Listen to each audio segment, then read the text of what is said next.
সূরাতুন নাসর নাজিল হলো। সূরাতুন নাসর নাজিল হওয়ার পর সাহাবা আজমাইন বড্ড খুশি হয়ে গেলেন, কারণ সূরাতুন নাসরের মধ্যে মানুষ দলে দলে ইসলাম গ্রহণ করবে, আল্লাহর সাহায্য আসবে, এই মর্মে সূরাতুন নাসরের মধ্যে বলা হয়েছে ইযা জাআ নাসরুল্লাহি ওয়াল ফাত। এই আয়াতগুলো শুনে সাহাবা আজমাইন খুশি হয়ে গেলেন, বাগবাগ হয়ে গেলেন। কিন্তু দেখা গেল ওই কর্নারে আবু বকর সিদ্দিক আকবর বসে বসে চোখের পানি ছাড়তেছেন আর কাঁদতেছেন। সাহাবা আজমাইন জিজ্ঞাসা করে, ও আবু বকর, এই যে খুশির মুহূর্তে তুমি কেন বসে বসে কান্না করতেছো? আবু বকর ডাক দিয়ে বলে, ও নবীর সাহাবা, এইটা যেমন একটা সুসংবাদ, ইসলাম পরিপূর্ণ হয়ে গেছে, দলে দলে মানুষ ইসলামে অংশগ্রহণ করবে, এইটা যেমন একটা সুসংবাদ, এই সুসংবাদের মধ্যে একটা দুঃখের সংবাদ লুকিয়ে আছে। ও সাহাবা, আল্লাহ নবীরে পাঠাইছেন দ্বীনে ইসলামকে পূর্ণাঙ্গ করার জন্য। এই সূরার মধ্যে ঘোষণা দেওয়া হলো দ্বীনে ইসলাম পূর্ণাঙ্গ হয়ে যাবে। পূর্ণাঙ্গ হয়ে গেলে তো আর নবীর দরকার হবে না। ও সাহাবা, এই সূরার মধ্যে গোপনে একটা ইঙ্গিত আছে, ইসলাম পরিপূর্ণ হয়ে যাবে, নবী আর দুনিয়াতে থাকবে না। ওই নবীরে আল্লাহ খুব তাড়াতাড়ি দুনিয়া থেকে তুলে নিবে। ও আল্লাহর গোলাম, সাহাবা আজমাইনদের মধ্যে এরকম অনেক সাহাবা, আল্লাহর নবী চলে যাবেন আর দুনিয়াতে কোনো নবী আসবেন না, এই পেরেশানিতে সাহাবা আজমাইন দুঃখ করতেন। আল্লাহর নবী সাল্লাল্লাহু আলাইহি ওয়াসাল্লামও জানায় দিয়েছেন, আনা খাতামুন নাবিয়্যিন লা নবিয়্যা বাদি, আমি হলাম শেষ নবী, আমার পরে আর কোনো নবী আসবে না। আমি শেষ নবী, আমার পরে আর কোনো নবী আসবে না। আমার মাধ্যমে নবুয়তের সিলমোহর মেরে দেওয়া হয়েছে। নবী সম্পর্কে মুসলমানের যে দুইটা আকীদা অবশ্যই রাখতে হবে, তার দ্বিতীয় নম্বর হলো নবী সাল্লাল্লাহু আলাইহি ওয়াসাল্লাম আল্লাহর প্রেরিত শেষ নবী, তারপরে আর কোনো নবী আসবে। কেউ যদি বলে যে আল্লাহর নবীর পরেও নবী আছে, নবী আসবে, আবু জাহেল যেরকম কাফের ছিল, এই দাবি কেউ যদি করে অথবা কেউ যদি বিশ্বাস করে, সেও ওই আবু জাহেলের মতো টাটকা কাফের হয়ে যাবে। কেউ যদি বলে আল্লাহর নবীর পরে নবী আছে, জিল্লি নবী, বুরুজি নবী, আরো কত ধরনের নবী আছে, কেউ যদি এইটা বলে আর কেউ যদি তার কথার অনুসরণ করে, যে দাবি করবে সেও কাফের হয়ে যাবে, যে তারে অনুসরণ করবে সেও কাফের হয়ে যাবে। কারণ আল্লাহ পাক রব্বুল আলামিন কুরআনে হাকিমের সূরা আল আহজাবের 40 নম্বর আয়াতে কারিমার মধ্যে আল্লাহ জানায় দেন, মা কানা মুহাম্মাদুন আবা আহাদিম মির রিজালিকুম ওয়ালাকির রাসূলুল্লাহি ওয়া খাতামান নাবিয়্যিন। আল্লাহ জানায় দেন, মুহাম্মদ তোমাদের কোনো পুরুষ কিংবা তোমাদের কোনো মহিলার পিতা নয়, মুহাম্মদ হলো শেষ নবী, মুহাম্মদ হলো নবীদের মোহর মারনেওয়ালা। মুহাম্মদ শেষ নবী, নবীদের মোহর মারনেওয়ালা। নবী নিজেই বলেন, আনা খাতামুন নাবিয়্যিন লা নাবিয়্যা বাদি, আমি হলাম শেষ নবী, আমার পরে আর কোনো নবী আসবে না।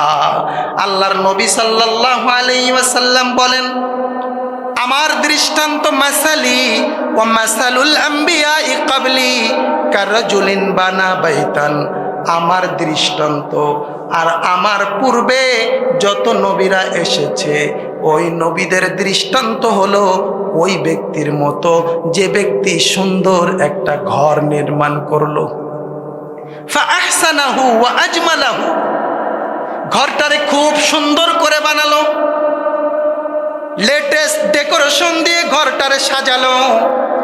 ফাজালান নাসু ইয়াতুফুনা বিহি, এবার মানুষেরা ওই ঘরটা দেখার জন্য ওই ঘরের চতুর্দিকে মানুষেরা ভিড় করতে লাগলো।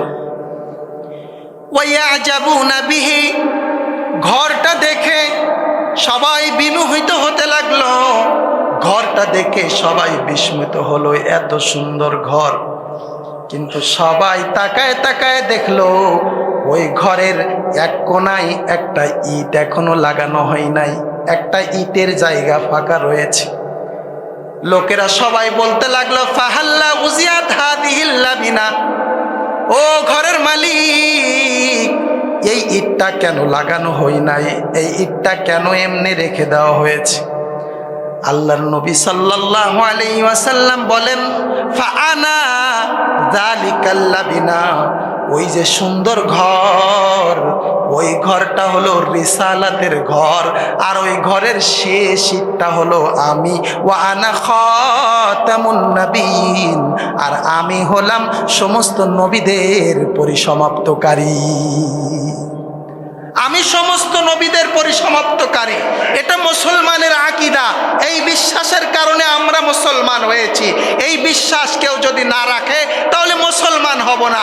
আমার আর আবু জাহেলের মধ্যে কোনো পার্থক্য থাকবে না।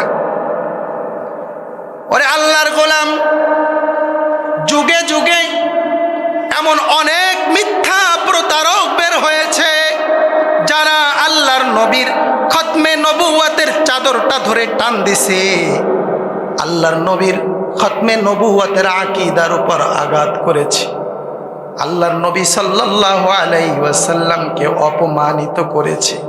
ওরে আল্লাহর গোলাম, যুগে যুগে তাদের ফয়সালাও হয়েছে।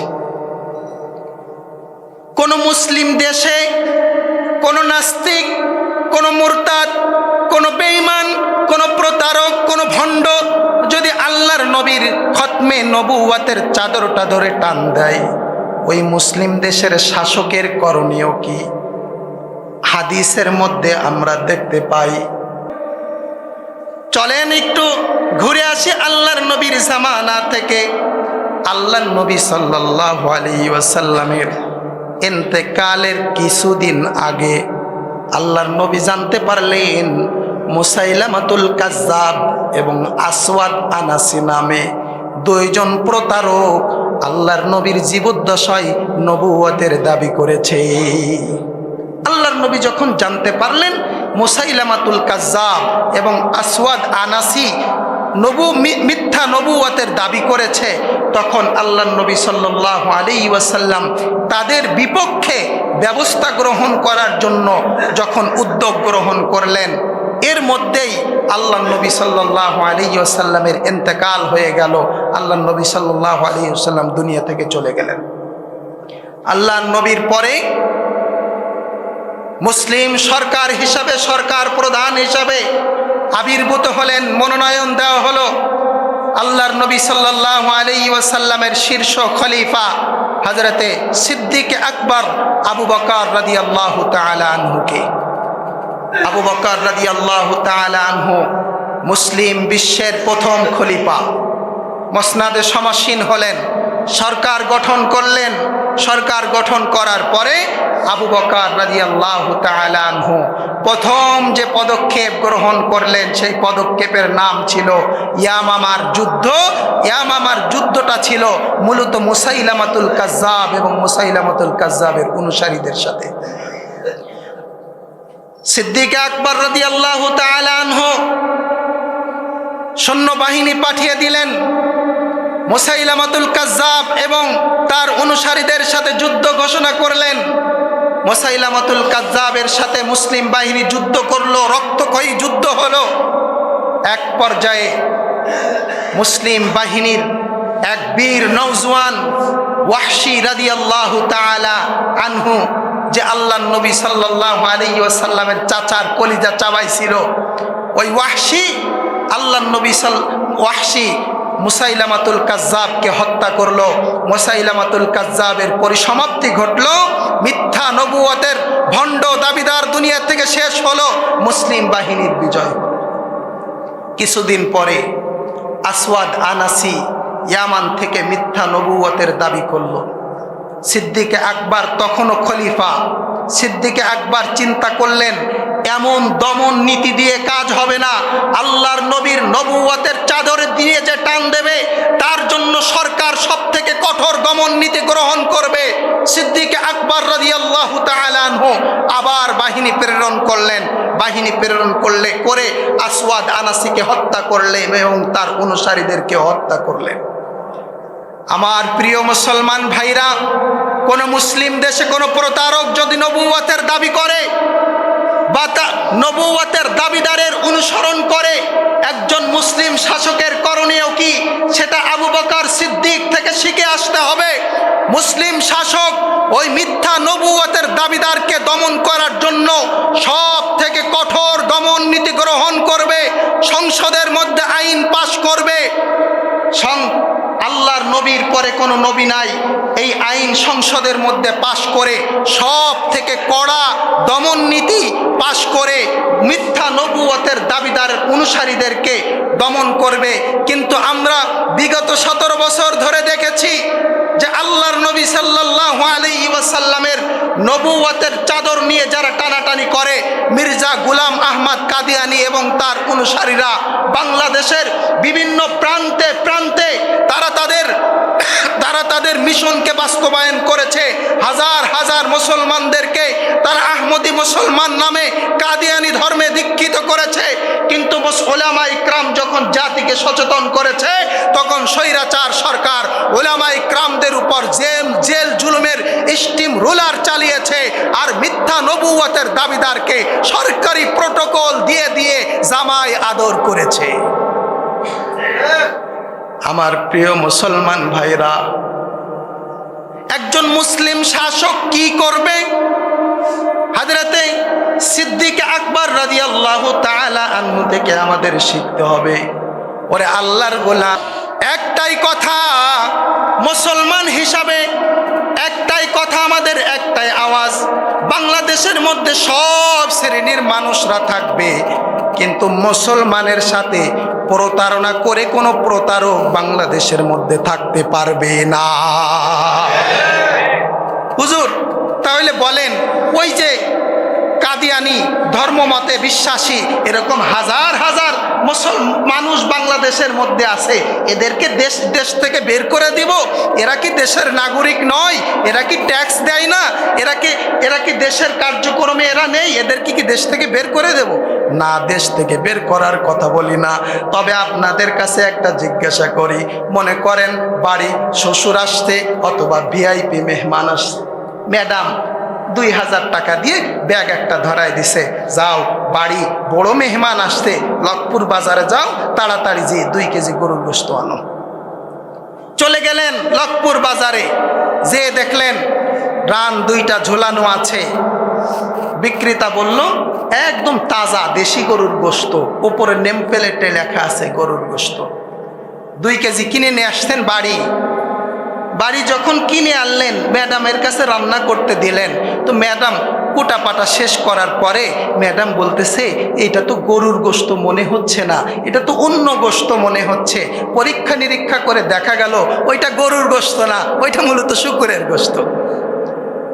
বলেন যে গরুর গোশত দেওয়ার কথা বলে প্রতারণা করে আপনারা শূকরের গোশত ধরায় দিল, একটু পরে আপনি তারে যে জামাই আদর করবেন? জামাই আদর করবেন না জুতা পিটা করে দেশ থেকে বের করবেন?